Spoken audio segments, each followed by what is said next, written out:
Appsmith versus Budibase versus Tooljet. Which one is best?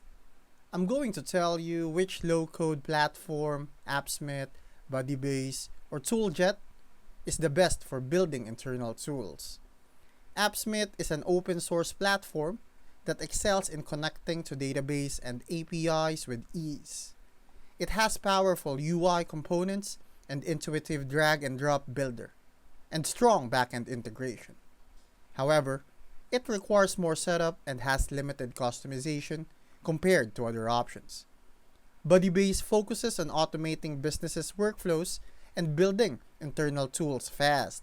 It offers a visual database, self-hosting, and customizable data sources, making it great for teams looking for automation and flexibility. But it has a fewer built-in components compared to Appsmith. Tooljet is another open-source alternative with a simple UI and extensive integration.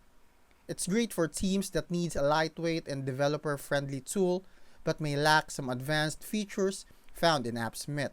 So if you need a feature-rich, backend connected tool, go with Appsmith. For fast automation and workflow building, Budibase is ideal.